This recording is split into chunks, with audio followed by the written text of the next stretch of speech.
গতকালকে আমি দেখিয়েছিলাম কিভাবে হচ্ছে গিয়ে আপনার স্লিপ নট তৈরি করতে হয় এবং চেন তৈরি করতে হয়। আজকে আমি দেখাবো কিভাবে সেই চেনের উপরে আপনার সিঙ্গেল ক্রোশেট তৈরি করতে হয়। তো প্রথমে আমি এখানে 10টি চেন তৈরি করে নিব। হলো 1 2 3 4 5 6 7 8 9 10 10 11 12। আচ্ছা, আমি এখানে 12টি চেন তৈরি করে নিয়েছি। এখন এই যে চেনের এই যে এগুলো এই ফাঁকাগুলোকে বলা হয় লুপ।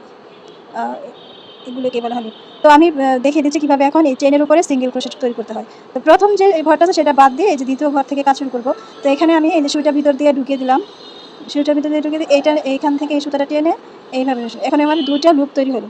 এই 2টা লুপের ভিতর থেকে এই সুতা 2টা নিয়ে আসতে হবে। আমার তৈরি হয়ে গেল একটি সিঙ্গেল ক্রোশেট। এখন আমি 2টা সিঙ্গেল ক্রোশেট তৈরি করব। এটার ভিতর দিয়ে গিয়ে এই যে 2টা লুপ তৈরি হয়েছে, সেই 2টা লুপের ভিতর দিয়ে গিয়ে এইভাবে সুতাটা টেনে নিয়ে আসতে হবে। হয়ে গেল আমার আরও একটি সিঙ্গেল ক্রোশেট। এইভাবে এটাকে বলা হয় সিঙ্গেল ক্রোশেট। আপনার যখন নাকি আমরা কোনো একটা প্রজেক্ট তৈরি করতে যাব, তখন আমাদের প্রয়োজনে এটা তৈরি লাগতে পারে। আর এই সিঙ্গেল ক্রোশেট দিয়ে আমরা ব্যাগ তৈরি করতে পারি। তারপর হচ্ছে গিয়ে ম্যাট, অনেক কিছুই তৈরি করা যায়। আমি আবারও দেখিয়ে দিচ্ছি, খেয়াল করলেই বুঝতে পারবেন। এই যে 2টা লুপ তৈরি হলো, 2টা লুপের ভিতর দিয়ে গিয়ে সুতাটা টেনে নিয়ে আসলাম, হয়ে গেল সিঙ্গেল ক্রোশেট। শুধু সিঙ্গেল ক্রোশেট দিয়ে অনেক কাজই করা যায়।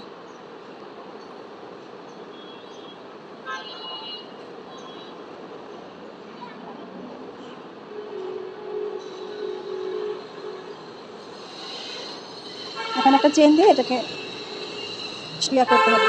এই যে এটা দেখতে অনেকটা এই যে এরকমের হবে।